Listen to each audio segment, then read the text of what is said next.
My name is Roger, 34, raised in a small town by parents who believed in early mornings, hard work, and speaking only when necessary. That stuck with me. I focused on my job, stayed out of trouble, and didn't ask for much, just a quiet, stable life and someone to share it with. My work in IT security for a logistics company wasn't flashy, but it paid the bills and gave me peace of mind. Then came Stephanie. We met at a work event I hadn't even wanted to attend. She was everything I wasn't: bold, confident, the kind of woman who turned heads when she walked into a room. She had a way of making people listen, like she belonged in the spotlight. And somehow she noticed me. From our first conversation, things just clicked. Before long, we were spending more and more time together. Dinners, late-night drives, quiet movie nights. She brought excitement to my world, and I believed I gave her back balance.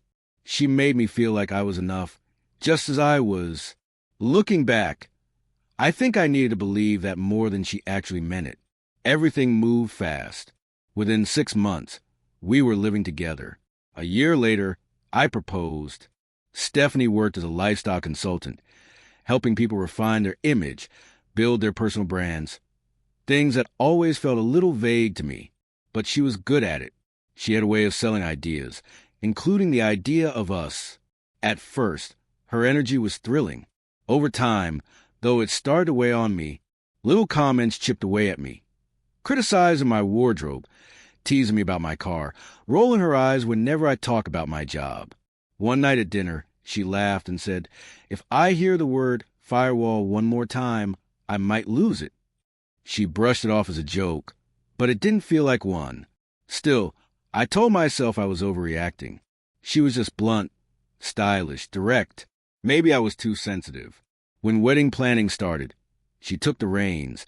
Designer dress, high-end venue, expensive photography. I didn't complain. I picked up extra work, skipped vacations, anything to make sure she had the wedding she wanted. Because that's what love is, right? You give, you sacrifice, you try to be what they need. It didn't occur to me that I was the only one doing that. Then came the day everything unraveled. It was a Tuesday, just another routine day of emails and meetings. I finished early and decided to surprise Stephanie. She'd been stressed about the wedding, so I picked up her favorite Thai food on the way home. I didn't text her. I wanted it to be a small, thoughtful gesture. The moment I stepped into our apartment, something felt wrong. It was too quiet. No music, no TV, just silence. Then I heard her voice from the bedroom, light and playful. I hesitated in the hallway, something in my gut telling me to stay still. "No, he has no clue," she laughed. "He's too busy being my little IT superhero." I froze. My stomach dropped. A man's voice followed, calm, familiar. "So we're still on for Thursday?" "Of course," she replied. "He's working late. I have the place to myself." The container in my hand started to slip, condensation making my grip unsteady. I couldn't move. I couldn't even breathe. I wanted to believe I was misunderstanding. Maybe she was joking. Maybe it was about someone else. Anything but what it sounded like. But she kept talking. I love Roger, kind of. He's reliable, you know? But God, he's so dull. I have to force myself to act interested when he talks about his stupid work stuff. Mark chuckled, like this was a conversation they'd had before. "And the wedding? Oh, it's happening," she said. "You think I'm wasting that venue deposit? I want the pictures. I've spent months planning this. I can figure things out later." Something in me broke. It wasn't just a cheating. It was how easily she said it, like I was nothing more than a temporary fix, a stepping stone until she decided what came next. I didn't storm in. I didn't yell. I didn't even let them know I was there. Instead, with shaking hands, I pulled out my phone and started recording. She kept talking, laughing about a hotel suite, expensive wine, a perfect night paid for by me.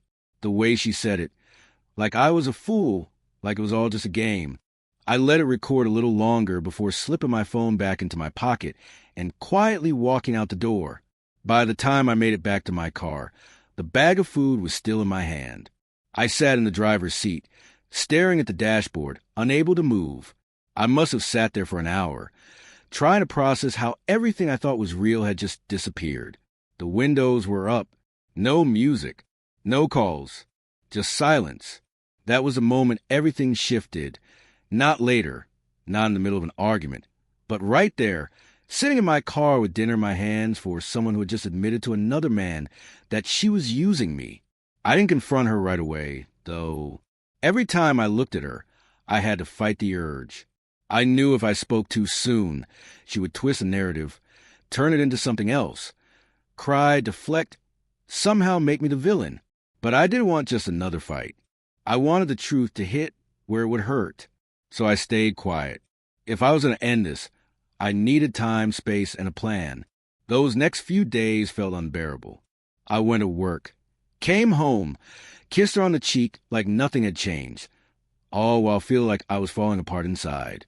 Every glance, every embrace, every word between us felt like a carefully rehearsed performance.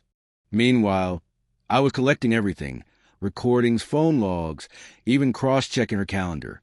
The nights she met up with Mark were more than just Thursdays. I told my friend Kevin about it, someone who had been through something similar. His words stuck with me. "You don't know her silence," he said. "She made this mess. You have every right to speak your truth." That was when the idea hit me. She had planned an elaborate engagement party, a high-end event at a rooftop lounge, complete with a photographer, catering, and lights. To her, it was more than a celebration. It was a chance to craft another perfect moment for social media. She had even captioned one of our photos, calling it the next phase of our love story. At the time, I hadn't said much, just let her plan, but now that event was going to serve a different purpose. She thought it would be her moment to shine. Instead, it would be my stage. I arrived late on purpose. By then, she was already making her way through the crowd, laughing, sipping wine, looking effortlessly elegant in a black dress and red lipstick. The room buzzed with music and conversation, until I walked in. Unlike everyone else, I wasn't in formal attire. I wore jeans and a simple t-shirt with "Trust is earned" across the chest. Her smile faltered when she saw me. "Roger, what are you wearing? Are you okay?" I stepped up to the mic near the DJ booth, tapped it twice, and let my voice carry over the speakers. "Hey everyone, sorry to interrupt. I just want to say a few words about the woman I was supposed to marry." The atmosphere shifted immediately. She stiffened, glancing at her mother, who had just lifted her glass for a toast. "Stephanie is smart, driven, beautiful," I continued, "and she's also been seeing someone named Mark behind my back for months." A murmur spread through the crowd. I held up my phone, pressed play, and let her own words spill into the room. "I still can't forget our last night. That hotel suite, the wine, the view. It was perfect, and Roger paid for it all." The impact was immediate. Gasp, stunned silence. Someone setting a glass down too hard. Stephanie rushed toward me, panic in her eyes. "Roger, turn it off. What the hell are you doing?" I remained steady. "I'm doing what you didn't. I'm telling the truth." Then I turned to the guests. "There's no wedding, no engagement, no more lies. Thank you for coming. I'm sorry you had to find out this way." And with that, I left. In the days that followed, my phone exploded with calls and messages from her.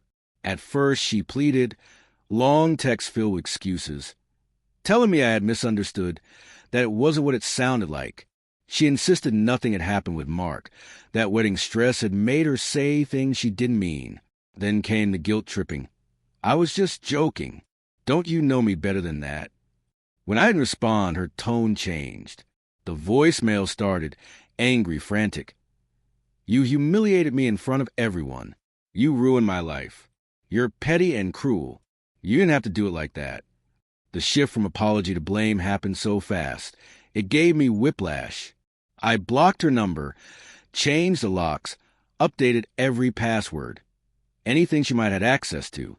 I wasn't giving her even an inch of my life back. The fallout hit her hard. Her carefully built image cracked. Clients pulled out, and even her business partner reached out to me with a simple message. "You did what a lot of people wish they could do. You exposed who she really is." Even her own sister admitted, I always thought something was off. I'm sorry you had to find out this way. The truth is, I didn't do it to get revenge. I did it because I needed the truth to matter. I had spent months feeling small, like I had to prove I deserved to be by her side. That night, I took my power back, and she had to face the consequences. Without edits, without filters, without an adoring audience to applaud her. Just silence. It's been 6 months. Do I miss her? Not really. Maybe I miss the idea of her, the version I thought was real. But the truth is, I love the illusion of us more than I love the person she actually was. I heard she tried to make it work with Mark, but it didn't last.